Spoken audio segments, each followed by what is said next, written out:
In 2023, General Motors issued an extended warranty for the Chevy Trax and several other models of the 2020 model year with the 1.4 turbo engine.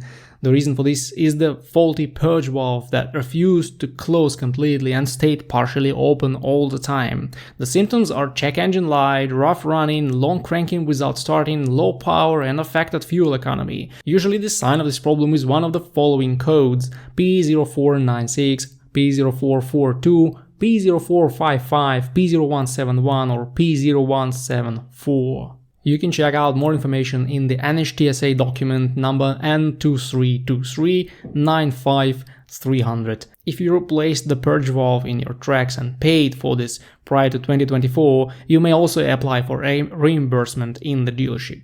The warranty was extended to 15 years or 150,000 miles from the date of purchase, so almost all vehicles are still covered. If your dealership refuses to replace the purge valve under warranty, even though you have all the signs of the failure, you may want to contact Chevrolet USA and ask for help, or just find another dealership. Also, please keep in mind that this is not a recall, so you won't see any recalls if you check your car with the VIN on NHTSA or Chevy website. This is warranty extension and it should be checked by the dealership in the applicable warranties section in the vehicle history reports.